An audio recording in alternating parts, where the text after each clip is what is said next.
इस्तेमाल करेंगे।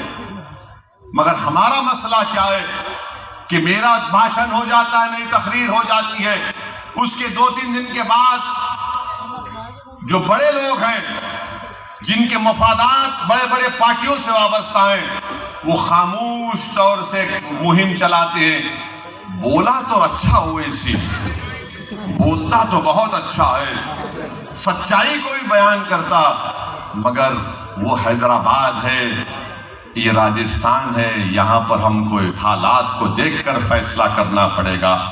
मेरे भाई, सबक हासिल करो, सबक हासिल करो, उन फलस्तीनियों से सबक हासिल करो। से 1,80,000 फलस्तीनी अपने फलस्तीन मुल्क को हासिल करने के लिए अपनी जानों को गंवा चुके हैं।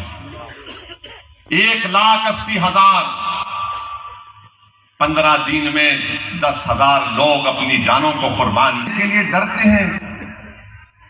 अरे भाई, कोई अगर आकर कहेगा अरे मंजलिस नहीं जीतेगी, क्या फायदा इन वोट डालकर, तो तुम बोल सकोगे उन लोगों को जो अपने मुल्क के लिए, इंसाफ के लिए लड़ रहे हैं, इंसानियत के लिए लड़ रहे हैं। अरे कब तक आप लोग डरते रहोगे? याद रखो, आपके डरने से या आपके कुछ भी नहीं करने से आपको क्या फायदा हो रहा है, मुझे बताओ। ये तो बताओ, बताओ तो सही, मैं सब कुछ खत्म कर दूंगा। मैं, तुम समझते हो कि मैं हैदराबाद से निकलकर यहां पर क्यों आता हूं, जाऊं और मेरा नस मोटा हो जाए? नहीं मेरे भाई, मैं एक तड़प लेकर आता हूं भारत के कोने कोने में। मैं थाली का मोहताज नहीं हूं, मैं तुम्हारी तारीफ का मोहताज नहीं हूं। अल्लाह ने मुझे बहुत कुछ दिया, अल्हम्दुलिल्लाह। मुझसे कई लोग पूछते कि तुम क्यों जाते राजस्थान में, फिर हम तुमको बताएंगे क्या क्या नहीं हो सकता है, यहां पर होगा इंशाअल्लाह। एक बात का रहा है ना, सरकारों की तरफ से वो कम होगा इंशाअल्लाह ताला। अगर खत्म नहीं होगा तो कम जरूर होगा। मगर कांग्रेस के लोग आकर आपसे कल से कहेंगे, जिस तरह इबलीस कानों में आकर खुसखुस करता, ये कल से खुसखुस करना शुरू कर देंगे। अरे देख कर वोट डालो, जिंदगी और मौत का मसला है। हर जब कभी भी इलेक्शन आता, जिंदगी और मौत का हो जाता। जब इलेक्शन हो जाता तो रोज हम मरते हैं। जब वो बोलने वाले नजर नहीं आते, तो इसलिए इलेक्शन है। 5 साल के बाद दोबारा चुनाव आएंगे।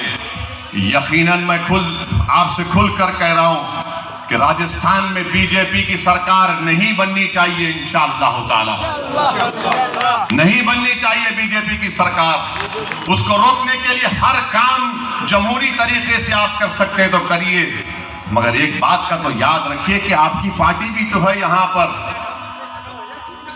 आपका भाई तो आपके दरमियान में है, आपको चाहने वाले आपके दरमियान में हैं। अगर आप ये समझते हैं कि असदुद्दीन ओवैसी की लाश को रोनते हुए जाने से तुम्हारा फायदा होगा, तो मैं तैयार हूं।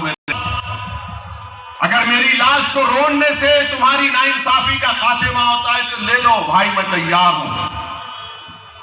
मेरी जिंदगी का मकसद एक ही है, क्योंकि मैं अपने वतन अजीज से मोहब्बत करता हूं। भारत से मोहब्बत जब लोग दावा करते हैं तो मोहब्बत खाली जबान से मोहब्बत नहीं, बल्कि उसको अमल करना पड़ता है। अगर भारत को कमजोर करना चाहते हो तो फिर अल्पसंख्यक समाज को, दलितों को, आदिवासियों को उनका हक मत दो। अगर भारत को चाइना की तरह सुपर पावर बनाना चाहते हो तो इन सबको उनका हिस्सा दो। वो हिस्सा गवर्नमेंट का डेटा बयान कर रहा हूं मैं, कौन जिम्मेदार है इसका? फिर आप ये भी देख लीजिए, पढ़ते ही नहीं है, इसका जिम्मेदार मैं हूं। कौन जिम्मेदार है इसका? ये गवर्नमेंट का डेटा है, ये को मैं आसमान से लाकर नहीं कह रहा हूं। मेरे अजीज दोस्तों, और पाकिस्तान में 11% मुस्लिम अल्पसंख्यक समाज रहते हैं, उतनी ही आबादी तेलंगाना में है। यहां पर आपको 99 करोड़ मिलते थे। जब मैंने अपनी तकरीर में ये बात कही तो अशोक गहलोत को बड़ी तकलीफ हुई। तो इस साल जब बजट पेश किए, अशोक गहलोत भी बड़े काबिल आदमी हैं, मालूम आपको? नहीं मालूम? जब वो बजट पढ़ना शुरू किए तो पिछले साल का बजट पढ़ना शुरू किया 8 मिनट तक। उनको किसी ने आकर कहा कि अशोक जी पिछले साल का है, ओहो फिर वो ना इस साल का भी पढ़ता हूं। खैर चलिए, और से 250 करोड़ करता हूं। मेरे भाई, मेरे बुजुर्गों, मेरी इज्जतदार मां और बहनों, तेलंगाना में अक़लियतों का बजट, सिर्फ मुस्लिम अल्पसंख्यक समाज के नहीं, माइनॉरिटीज का बजट 2200 करोड़ रुपए। हमारे 7 विधायक हैं, 7 एमएलए हैं, कोई मंत्री नहीं है, ना हम कभी मंत्री बनेंगे। हमारा मकसद क्या है कि एमएलए बनकर खाली फूल का हार पहनना या फिर किसी को तंग करना नहीं। हमारा मकसद यह है कि जिन लोगों ने धूप में खड़े होकर हमको वोट डाला, हमको दुआओं से कामयाब किया, जिन्होंने अपना खून पसीना बहाकर हमको कामयाब किया, जिन्होंने रातों में जाग जाग कर अल्लाह की बारगाह में रो रो कर दुआ करी कि अल्लाह इनको कामयाब कर